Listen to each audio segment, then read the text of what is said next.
नमस्कार मित्रांनो, आज आपण श्रीमद भगवद गीता अध्याय 4 ज्ञानकर्म संन्यास योग यातील श्लोक 35 आणि 36 बघणार आहोत.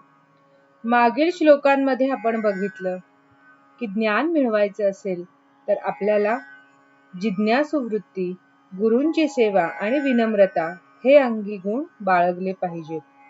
पण आता हे ज्ञान झाल्यावर आपल्यामध्ये काय बदल होतो हे आपण या 2 श्लोकांमध्ये बघणार आहोत. बघूया श्लोक 35. श्री भगवानुवाच यज्ञात्वा न पुनर्मोहम एवंच यास्यसि पांडव येन भूतान्यशेषेण द्रक्ष्यस्य आत्मन्यथो मयि. खूप महत्वाचा श्लोक आहे. भगवंत म्हणतात, हे अर्जुना, हे पांडवा, ज्या ज्ञानाला प्राप्त करून घेतल्यावर तुला पुन्हा असा मोह होणार नाही, पुन्हा असा भ्रम तुला होणार नाही, असे हे ज्ञान आहे. हे ज्ञान म्हणजे आपल्याला काय बरे दिसते की सर्व प्राणी मात्र हे प्रथम तुझ्या स्वतःमध्ये आहेत आणि नंतर ते माझ्यामध्ये आहेत. आता आपण थोडंसं समजून घेणार आहोत. अद्वैत आणि अद्वैत याबद्दलचं थोडं हे आहे. तर नेहमी आपण मी वेगळा, तू वेगळा, देव वेगळा, भक्ती वेगळी, म्हणजे भक्त वेगळा आणि ज्याची भक्ती करतो तो दैव वेगळं, असे 2 रूपात बघतो. जे मी वेगळा आणि तू वेगळा असं जेव्हा आपण म्हणतो तेव्हा आपण द्वैत भावावर असतो. पण इथे भगवंत म्हणतात की जेव्हा तुला हे ज्ञान प्राप्त होईल तेव्हा हे सगळं तूच आहेस आणि तू म्हणजे तेच मी आहे, म्हणजे आत्मा आणि परमात्मा. हे तर आपल्या सगळ्यांना माहिती आहे की आपल्या प्रत्येकामध्ये परमात्म्याचा अंश आहे. जसं की आपण कुठलेही उदाहरण समजून घेण्यासाठी असं आपण बघूया की आपल्याकडे कितीतरी इलेक्ट्रॉनिक डिव्हाइसेस असतात घरामध्ये. त्या सगळ्यामध्ये इलेक्ट्रिसिटी असते. तर तसं ते डिव्हाइसेस जे आहेत ते आपण आपली शरीर, आपली बॉडी जर पकडली तर ती जी काही ऊर्जा आहे, एनर्जी आहे, इलेक्ट्रिसिटीची, ती आल्यावर ते डिव्हाइस चालू होतं फंक्शन करायला, त्याचं कार्य करायला. त्याच पद्धतीने आपलं हे बॉडी आहे, जेव्हा आपण मरतो किंवा आपला मृत्यू होतो तेव्हा आपल्यातली प्राण निघून जातो, एनर्जी निघून जाते.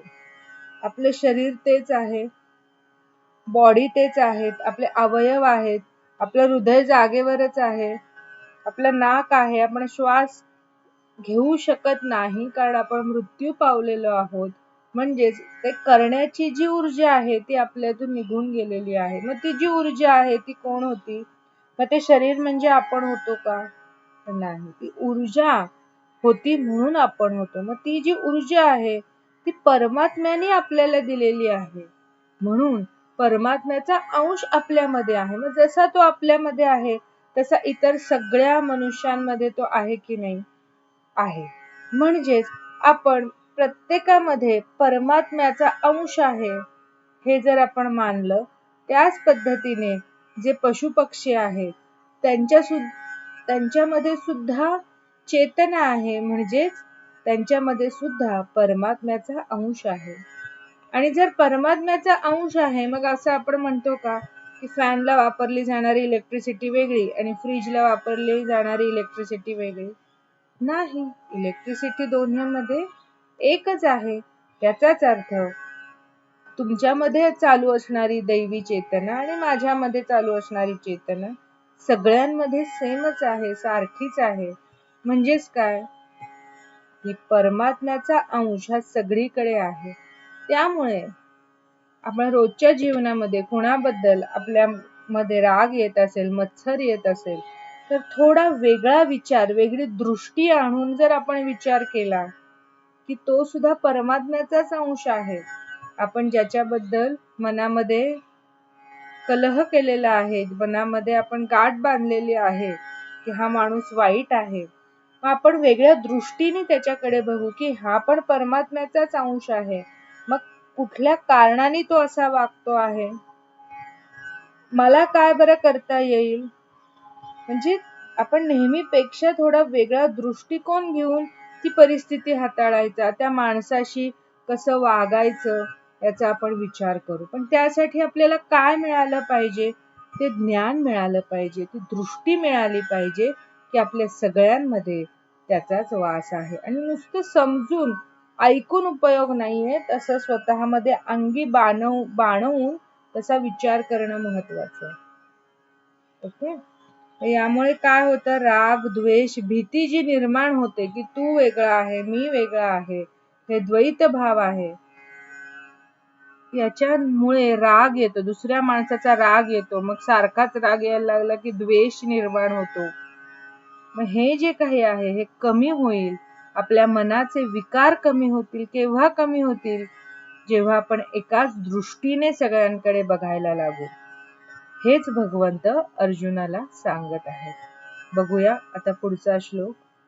श्लोक 36. श्री भगवान उवाच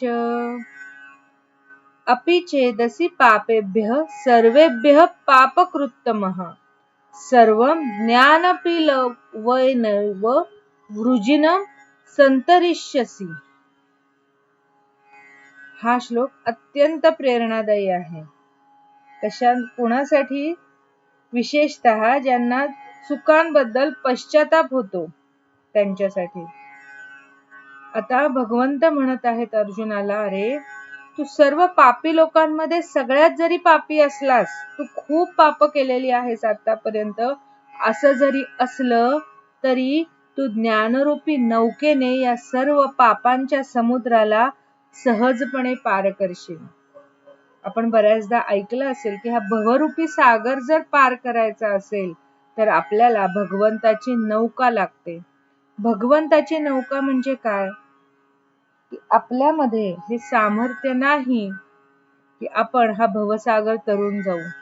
प्रत्येक क्षणाक्षणाला माया आपली डाव टाकत असते, आपल्याला मायेमध्ये अडकवत असते.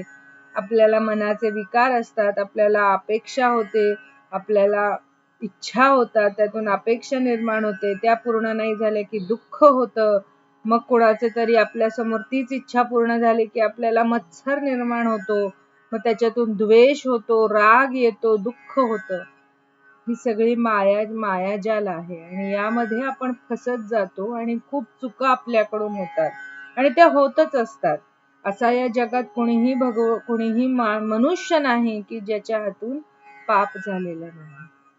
सगळ्यांच्या हातून झालेला आहे.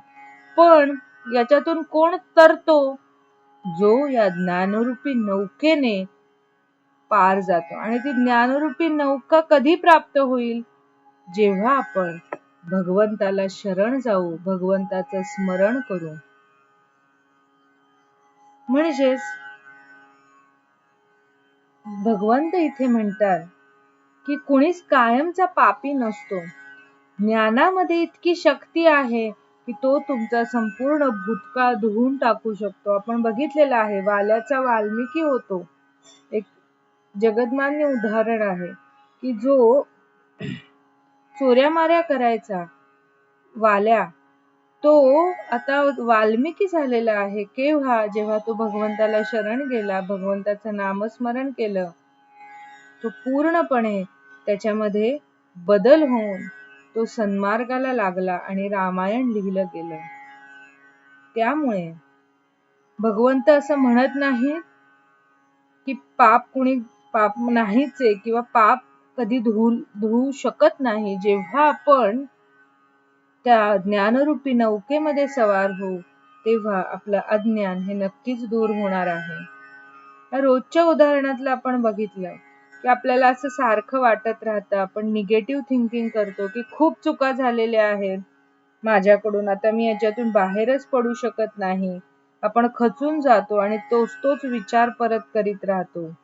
पण योग्य ज्ञान आणि योग्य मार्गदर्शनामुळे, गुरूंच्या कृपेमुळे आपण कोणत्याही संकटातून बाहेर पडू शकतो. म्हणजेच मित्रांनो, ज्ञानाचं महत्व केवळ माहिती मिळवणं नाही, तर स्वतःला आणि जगाला भगवंताच्या नजरेतून पाहणं आहे की तुम्ही मी सगळे प्राणी मात्र हे एक आहेत, ते भगवंताचा अंश आहेत आणि ज्ञान ही ती नौका आहे जी आपल्याला भीती आणि पापाच्या पलीकडे घेऊन जाते. तुम्हाला हा उपदेश कसा वाटला? श्लोक 36 मधील ज्ञाननौकेचा विचार तुम्हाला प्रेरणा देतो का? कमेंट्स मध्ये नक्की सांगा. आवडला असेल तर व्हिडिओ लाईक करा आणि शेअर करा. जय जय रामकृष्ण हरी.